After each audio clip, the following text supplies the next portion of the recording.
The moment that always sticks out, July 14th, 2:47 a.m.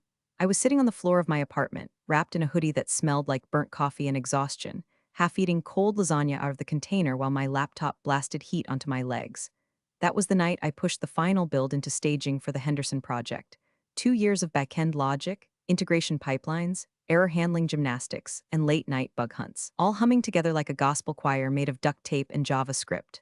It worked. It finally worked, and nobody saw it. Nobody but me, because I wasn't the person who got invited to strategic alignment calls or fancy lunches with the client. I was technical support, the polite term they slap on you when they need you to keep the machine running but don't want you speaking in public.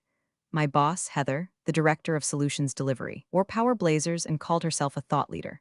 Her biggest contribution to the project? A Trello card that said make it seamless winking face and a monthly status update email she copy-pasted from my daily logs. 2 years I gave that platform. Not worked on, gave. Sacrificed weekends, missed birthdays, and even coded through COVID with a fever of 101. It wasn't about glory. It was about building something that mattered. The Henderson client was massive. If their logistics system went down for even an hour, it cost them six figures. What I built would make their operations bulletproof. But I wasn't even on the list of names for the final presentation. Heather said it would just be confusing for the client to hear from multiple people. That was the first gut punch. But I didn't complain.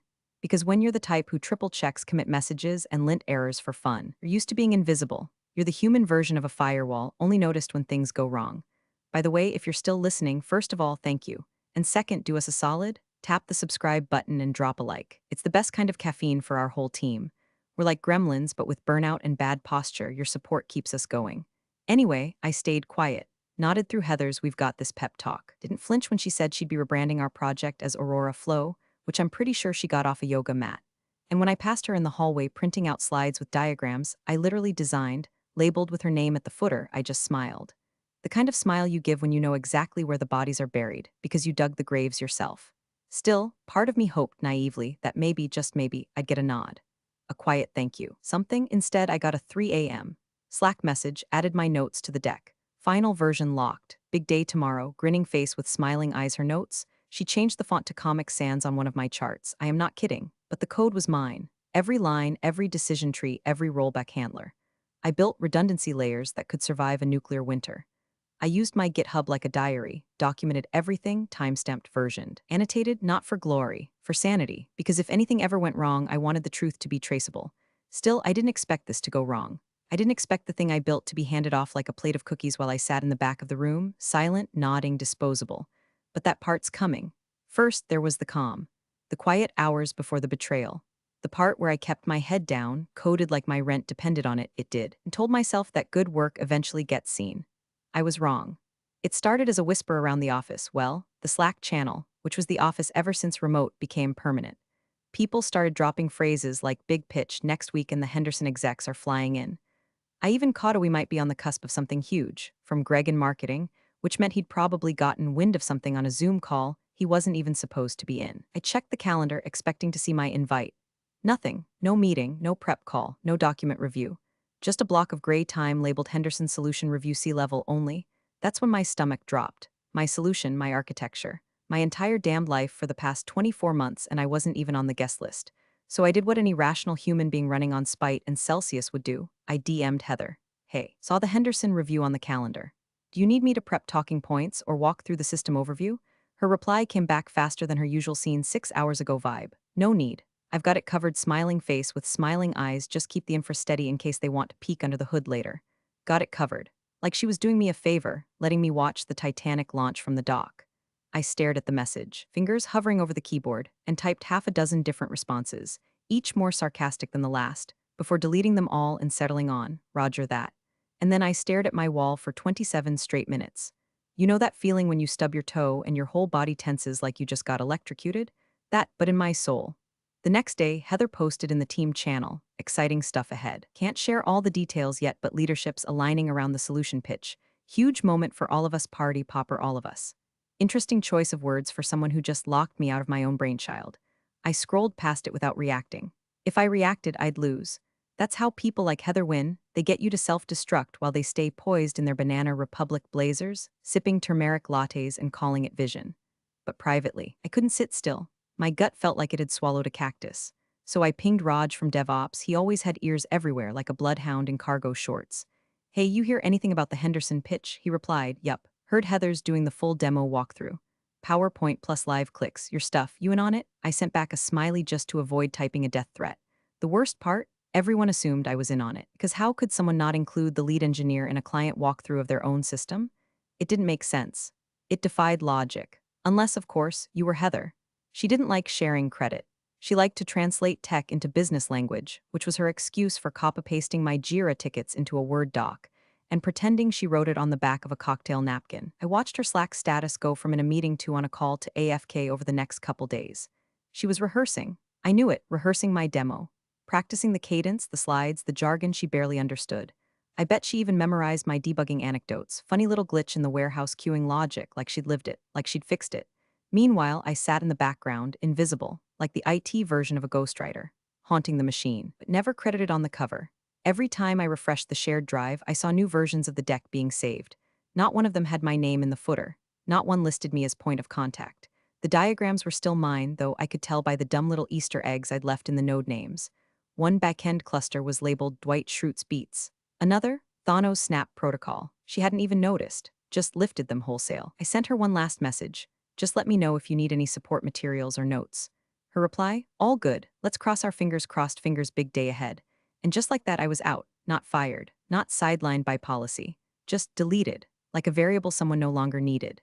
3 days before the meeting, I stayed late on a call helping Raj untangle a rogue autoscaling bug that was nuking server logs during off-peak hours. Finally squashed it around 8:30 p.m. And as I closed out the session, a ping came through from our shared Zoom account. Not my personal one, the shared company one we all had access to because Heather kept forgetting to change the default settings. Curiosity 1, I clicked it. Heather was screen sharing, rehearsing her pitch. Alone, camera on, voice warm, polished, fake, like she was auditioning for a TED talk at a conference she wasn't smart enough to understand. And there it was, my deck, my diagrams, my architecture. The colored blocks I spent hours labeling so even the marketing goblins could follow the logic. She was saying my words, word for word. Down to the casual joke I had used in a brown bag once. We modeled warehouse inventory logic on squirrel hoarding patterns, chaotic but accurate. She didn't even know what that meant, but she said it, with confidence. With that little head tilt she used when she thought she was being charming. And then she did something that almost made me laugh. In that way you laugh at a car accident when your body doesn't know how else to process it. She paused mid-sentence to sip her coffee and said aloud to herself, God, I'm good. No irony, no shame, just pure delusional self-congratulation. I took a screenshot, not because I needed proof, because I needed to feel real in that moment, like I wasn't having a dissociative break from watching a woman plagiarize my career in real time. The deck she used had the watermark cropped. I always signed my work with a barely visible footer in Helvetica, system design compiled by my name. Hers was gone, scrubbed clean, all those late nights. The production patch I pushed from the ER waiting room when my little brother got food poisoning. The Thanksgiving I spent in a WeWork, eating cold stuffing from a paper plate while Jenkins ran a build I wasn't sure would hold. All of it, all of me, disguised behind her botox and buzzwords. And you know what broke me more than the theft? She looked proud. She believed she'd earned it, like parroting back my solution at a whiteboard made her the mother of invention. I didn't cry, not even close. I felt something harder, something heavier. I felt done, not in a dramatic way, not in a burn-it-all-down way. Just finished, like I'd reached the end of a long hallway and there was no door. Just drywall, no way out. She ended the rehearsal with a smile and said, that's the flow, that's the win. And for her it probably was, the performance, the credit, the applause she thought was coming. I closed the laptop. Sat there staring into the dark of my apartment, lit only by the glow of a half-drunk Red Bull and my monitor's fan noise. Rage pulsed somewhere beneath the surface. It didn't explode, it calcified, it became structure. I started thinking in variables because I couldn't stop her head on. I couldn't demand credit. I just looked like the bitter engineer no one remembers at promotion time, but I had something better, a breadcrumb trail, a truth I'd been unconsciously laying out for months. Public repos, commit logs, version notes, all timestamped, all indisputable. I didn't have power, but I had proof, and soon. The right person would see it, not because I screamed, but because I set the stage so well they'd trip over the truth all on their own. I kept my mouth shut. That was the hardest part. Every instinct in me wanted to call her out, drag her by the lanyard into the nearest Slack channel, and go full scorched earth. But that would have been a performance. Heather lived for performances. She was counting on me to break, to make it messy. To cry or rage or storm into the boardroom and scream, she stole it, so I didn't. I played it her way. I let her think I was too passive to fight. Let her write her own downfall in Comic Sans, but I had a plan.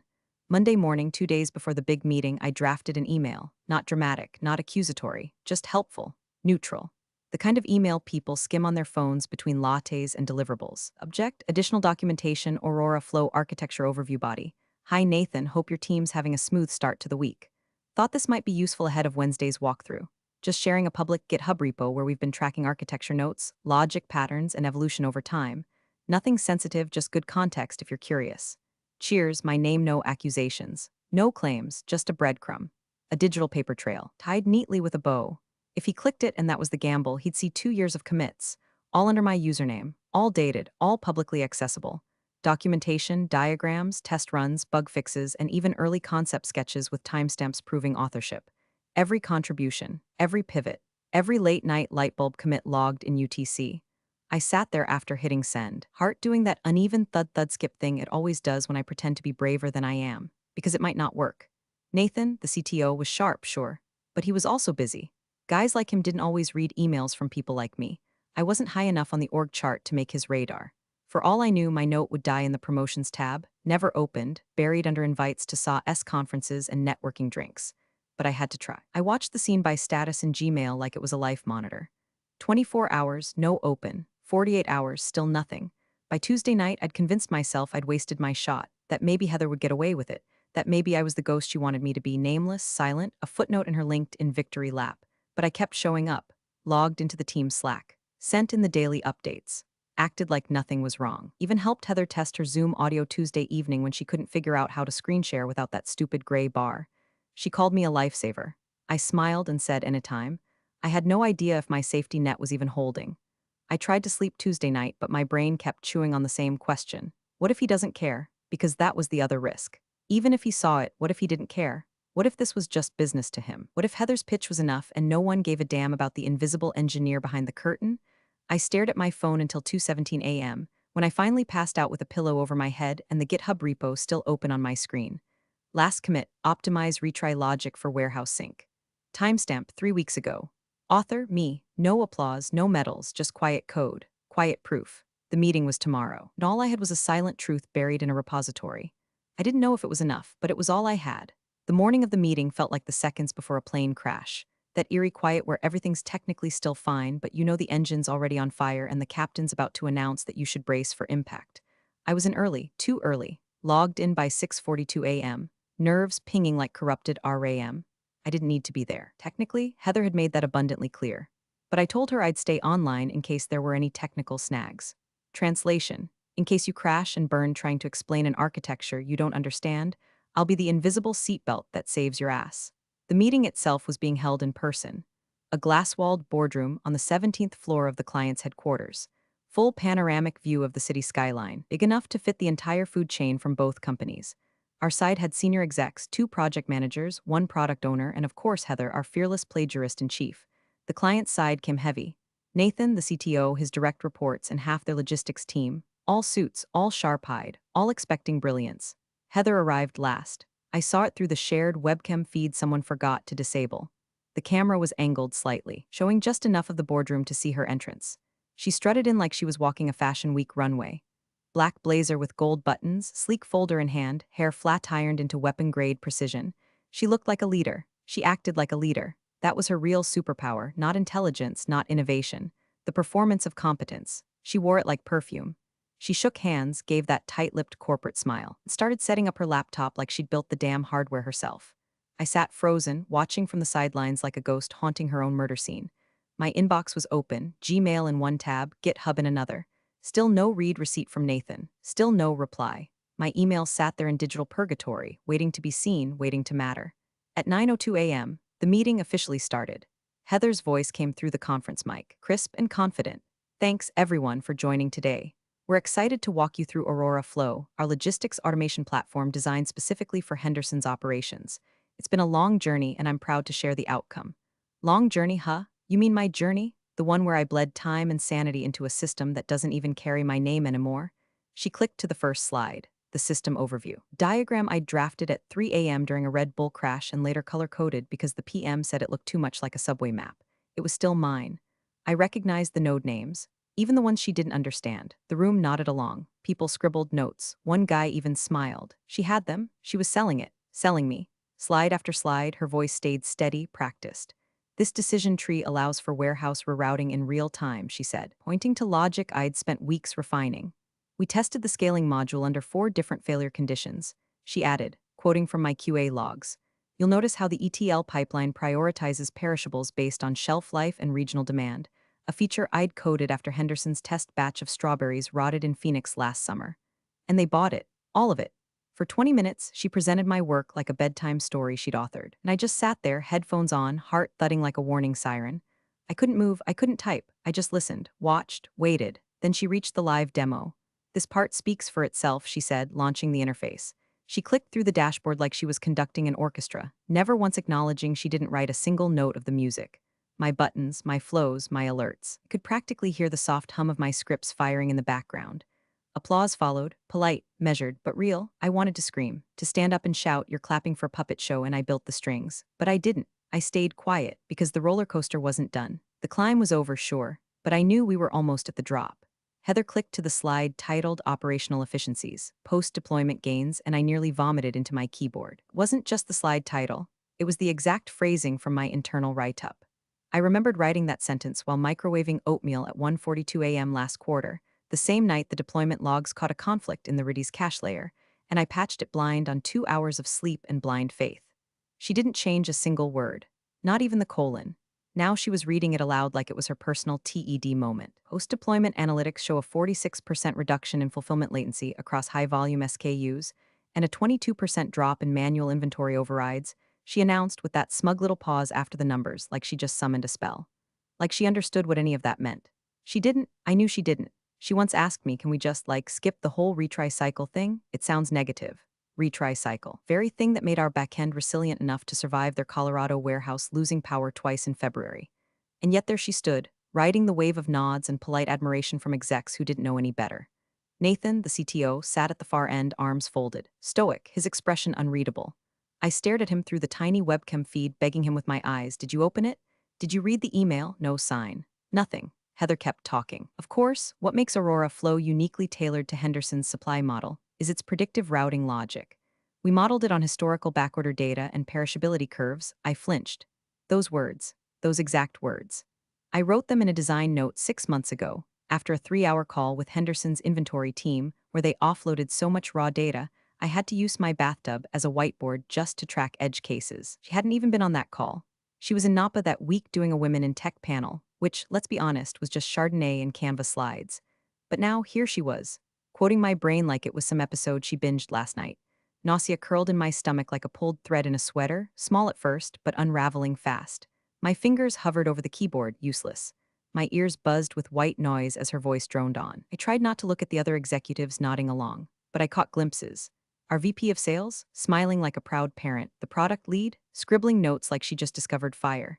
Even our CEO, who hadn't said a single word yet, leaned forward at one point and said, "That's sharp work, Heather," and I sat there. Silent, anonymous, disposable. I glanced again at my Gmail tab. Still no reply. The GitHub link remained unopened. My heart thumped out a frantic message. It's not enough. They don't care. They're going to let her steal everything and call it synergy.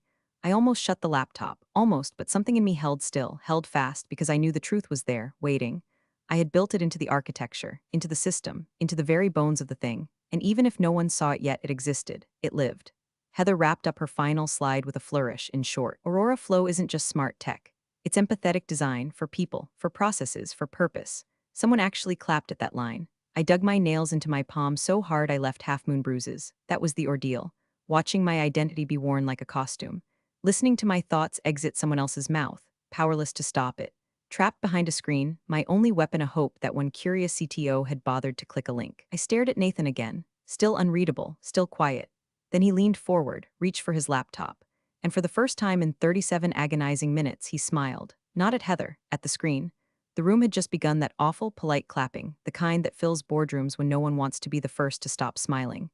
Heather basked in it like it was her birthright, hands folded across her laptop, radiating smug satisfaction. She looked around as if expecting a standing ovation and maybe a corner office with a view. But Nathan didn't clap. He just reached calmly into his leather bag, pulled out his laptop, and plugged it into the HDMI port at the head of the table. The room stilled. Heather blinked, caught off guard. "Oh, is there something?" Nathan waved her off with a courteous, "Just want to share something before we move forward." And just like that, the big screen, where seconds ago my stolen diagrams had floated like gospel, switched to his desktop. He opened Chrome, then GitHub, then he pasted a link into the address bar. My link, my damn link. The same one I sent him in that quiet, careful email. The one I had almost deleted a dozen times before pressing send. The one I was sure had been lost forever in the sea of calendar invites and vendor spam. I stopped breathing. I actually stopped breathing. The page loaded. Public repo, plain and clean. Project name, Henderson Aurora Flow Internal Logic. Commits tab, click, and there it was. Line after line of timestamped commits, 2 years worth. Feature branches, unit tests, rollback patches, emergency hotfixes, Q3 optimization notes. All of it, all mine, my username on every single one. Like a heartbeat, steady and undeniable. He scrolled slowly. Let the silence stretch. Fascinating trail, he said, almost casually. Every update, every architecture shift. Notes on scalability, even the initial migration scripts. He glanced around the room. Looks like this repository has been in active development for roughly, he tapped a few keys, 730 days. Consistently authored by the same contributor. The CTO turned to Heather. Calm, not angry, not accusatory, just devastatingly direct. Can you explain that? Heather's smile froze mid-lip curl. She stared at the screen like it was showing her browser history instead of GitHub. Her lips parted slightly, but nothing came out.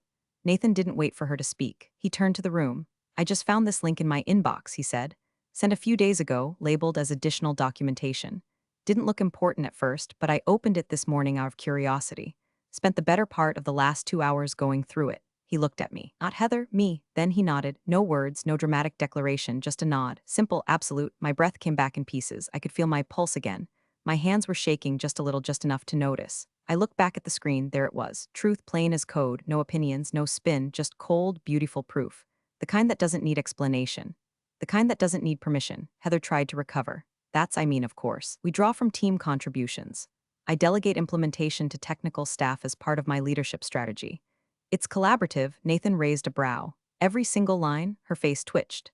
I mean, she laughed nervously. We're all working toward the same goal, right? It's not about credit, it's about delivering value, no disagreement there, Nathan said, turning back to the screen. But if I'm making strategic decisions based on a system, I want to know who actually understands it. Who can build it, break it, fix it? He looked at me again like I was a person, not a resource, not a shadow. I prefer working with the architect, he said. My screen blurred with tears I didn't let fall. Not here, not yet. For the first time in 2 years, someone saw the whole of what I built, and it was standing tall in the light with my name right where it belonged. The silence that followed was thick enough to chew. Heather didn't speak. Couldn't. Her face, usually locked in that Botox serenity, was suddenly very human. Too human. Pale, twitchy, flushed high on the cheeks like she'd just run a marathon in 4-inch heels. Her hands fluttered over her laptop like she was trying to find the eject button on her career. Nathan didn't raise his voice. He didn't need to. He stood beside the screen, calm as a surgeon, gesturing toward the glowing wall of commits. Each line a quiet, undeniable indictment. My name beside every feature, every fix. The screen didn't blink. The data didn't lie. Can you explain this? He asked again, tilting his head slightly like a teacher asking a student why the dog keeps eating their homework. Heather cleared her throat, twice, then tried on a smile that didn't quite fit her face anymore. Yes, of course. This repository reflects implementation. Tactical builds, but leadership isn't just commits and code. It's about vision. I've been driving the strategy behind, Nathan cut in gently, you've been driving the strategy behind, predictive perishability algorithms based on demand modeling? She blinked, yes. Well, not the math itself. That was delegated. I provided the framework. The mission. The mission, Nathan echoed. Fascinating, because what I see here is not just implementation. I see notes explaining every design pivot. I see a /b test logs. I see rollback criteria that were built from real failure conditions. He turned back to the boardroom, addressing the others now. See this line? He pointed at one commit. Updated cold chain escalation thresholds warehouse Phoenix outage. That's from 8 months ago. Timestamp 3 hours after our Southwest hub reported a freezer failure. And this one, he scrolled. The rerouting algorithm for high-priority perishables pushed the same night our strawberries rotted in bulk. He paused. I remember that week. The failure cost us nearly $300,000, but someone was up that night fixing it, then came the final blow. This, he said, gesturing broadly, is the work of someone who knows this system in their bones. Someone who bled into it. Someone who cares whether or not it collapses. I don't care what title they have. That's the person I trust. The room didn't gasp. This wasn't a movie. But the energy shifted, like a glacier cracking in slow motion. Heather opened her mouth, closed it. Her throat made a dry, clicking sound. She looked at our execs, our CEO, our VP of sales, the product lead, but no one made eye contact. Not anymore. The applause from earlier, already a memory. Greg from marketing, the one who once said I had resting slack face, glanced down at his notes like maybe they could swallow him whole. And I just sat there. Still, whole, not smug. Not angry anymore. What I felt was clean. like someone had scrubbed off the last 2 years of humiliation and left behind a bright, blank space where I could finally breathe. Heather tried one last Hail Mary. "We're all part of the same team," she said, her voice cracking like a cheap plastic fork. "It's not about individual credit, it's about delivering impact." Nathan gave a single nod. "You're absolutely right. It is about impact." Then he turned to the CEO. "I'd like to have a private word after this, about project continuity and leadership." And just like that, Heather was done, not with a bang, with a quiet redirect, a polite corporate execution. She sat back in her chair, lips pinched, staring straight ahead as if she might still will herself invisible. But it was too late because the commits glowed behind her like courtroom evidence. And my name, it was the only one on them. Nathan turned from the screen and looked across the room, past Heather, past our so-called leadership team, past the polite silence now hanging like fog, and locked eyes with me. Not through a laptop, not through a Slack ping or a project ticket. Directly, "My name," he said. The room turned with him. He said it plainly, without drama, without performance. "My new PO is in your inbox." For a second, no one breathed, not even me. Then came a ripple, not a cheer. Not applause, but something quieter and far more seismic. A collective shift in gravity. A handful of gasps muffled behind polite hands. Someone's pen rolled off the table and clattered to the floor. Chairs creaked as bodies leaned back, stunned into stillness. Heather didn't move. Her face was frozen, white as the tablecloth, mouth slightly open like she'd short-circuited, like she'd just heard her own eulogy spoken in a stranger's voice. I opened my inbox with trembling fingers. There it was. Subject, offer letter Aurora Flow engagement direct, signed, time-stamped, drafted the night before. Meaning Nathan had already made his decision before walking into that room. He didn't come here to see the system. He came to crown its creator. I sat there, still as stone. No smile, no gloating, just full, not angry, not relieved. Just whole in a way I hadn't felt in years. All that noise. Sleepless nights, the imposter syndrome, the bitterness, the invisible labor, it went quiet. Heather was still blinking like someone had unplugged her brain. Greg from marketing shifted in his seat like he wanted to slide under the table and disappear. Our VP of sales reached for his coffee, missed, and pretended it didn't matter. And me, I stood up, calm, unhurried. Nathan nodded again. "We'll be working directly with you moving forward. Clean handoff, full credit." Heather twitched at the word credit. No one said anything else. They didn't need to. Justice had been done, not with shouting, not with scandal, but with proof, with patience, with a quiet line of commits that spoke louder than 1,000 slide decks. I closed my laptop, packed it neatly into my bag, and as I walked out of the room, no fanfare, no backslaps, I passed behind Heather. She didn't look at me. Couldn't, but I said one thing, low enough for only her to hear. It was about impact. "You just never had any." Then I left. No burnouts, no vengeance monologue, just sunlight, my name on the work I built, and a clean inbox with a future inside. And somewhere behind me, the sound of a glass empire quietly cracking. Appreciate you sticking around, you legends of the break room. Subscribe for more chaos. Let's make your old managers spill their coffee in fear.